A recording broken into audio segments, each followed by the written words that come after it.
عبال ما مسدس الشمع يخلص تعالوا اوريكم ازاي هنعمل ورقة الشجر وازاي هنعمل الوردة الصغيرة بتاعة التزيين. اول حاجة بنعمل الدايرة السحرية على صباعنا كده الصغير. بصوا عملت زي اكس اهو،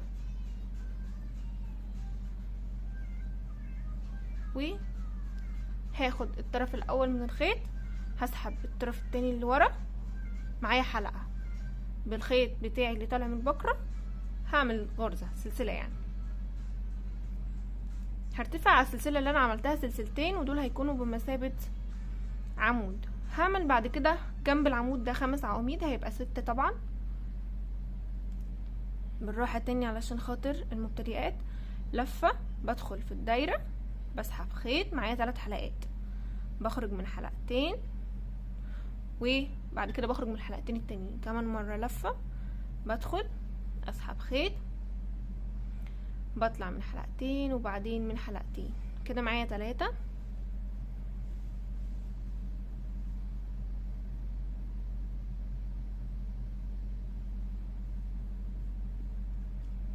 كده العمود السادس بالثلاث سلاسل الارتفاع. بعد كده هرتفع سلسلتين وشايفين هنا قبل ارتفاع السلسلتين العمودين اللي جنب بعض هاخد، عايزاكم تركزوا بس في الحتة دي. شايفين العمود الاخير خالص اوله ايه من فوق خالص حلقتين كده بدخل فيهم بسحب خيط واطلع معايا حلقتين، هطلع من الغرزة اللي انا لسه سحباها من الغرزة الاولانية دي كده اسمها غرزة البيكو، وممكن تعمليها ب3 سلاسل ارتفاع مش 2 بس. هعيد تاني 6 عواميد بلف في الفراغ 1 2 3 4 5 6. هشد الخيط بتاعي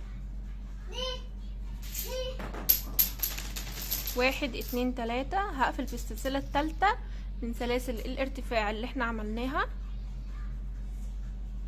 هدخل كده اسحب خيط وهخرج من الحلقة دي وارتفع سلسلة وهقص الخيط بتاعي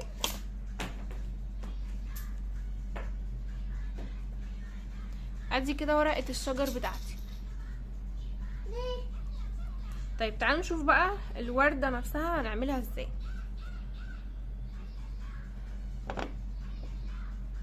هنعمل 11 سلسلة. بالمناسبة يا بنات طريقة الوردة والفرع دول انا شفتهم على قناة على اليوتيوب بس للأمانة مش متذكرة اسمها. 1 2 3 4 5 6 7 8 9 10 11. هنيجي في السلسلة التانية هندخل فيها هنسحب خيط ونعدي من الحلقة الأولى بيها يعني منزلقة. الغرزة التانية بندخل نسحب خيط هنطلع من الحلقتين دي كده اسمها غرزة حشو. الغرزة التالتة هناخد لفة على الإبرة بنعدي كده في الغرزة ونسحب خيط برضو وهنعدي من التلات غرز مع بعض ودي كده اسمها غرزة نص عمود.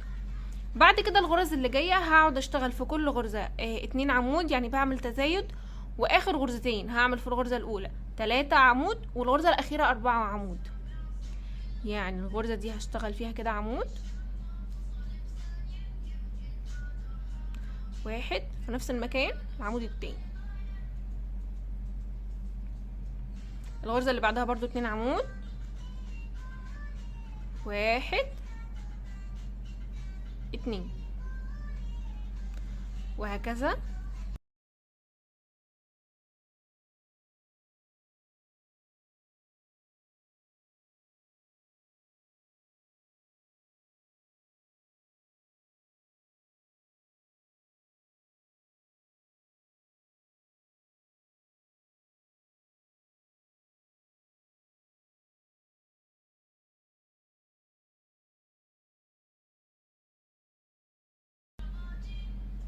الغرزتين الاخرانيين هشتغل في الغرزة الاولى 3 عمود،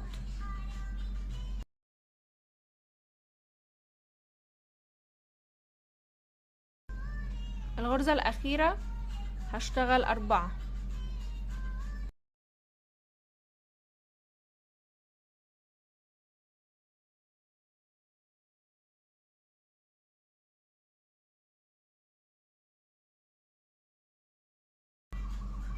هرتفع 3 سلاسل او ممكن تقفلوا على كده خلاص، مش لازم 3 سلاسل. وفي نفس المكان بشتغل منزلقة وبرتفع سلسلة واقص خيط.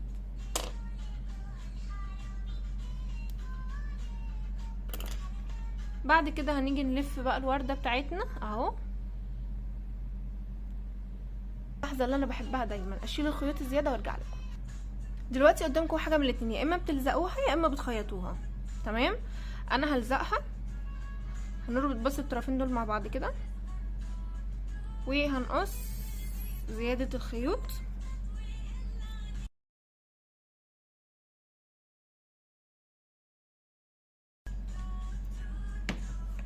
هنبدأ بقى بالراحة كده عشان هي مش محتاجة شمع كتير.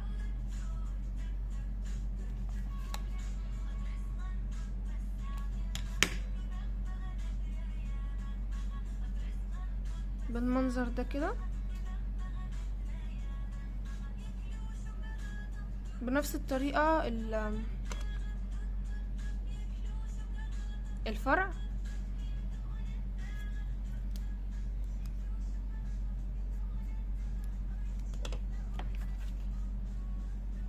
الخيط اللي بتقصيه كده هندخله جوه عشان ما يبانش وبس كده. هعملهم كلهم وهاجي الزقهم معاكم. لازم قبل ما تلزقي تبقي عارفه هتحطي الحاجه بتاعتك فين. تمام،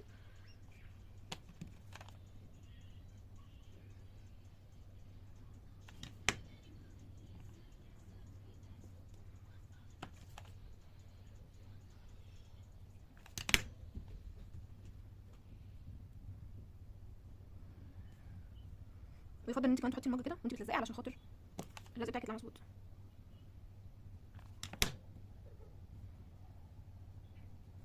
المفروض كنت احط الفرع قبل الورده، بس هحاول اتدارك الموقف.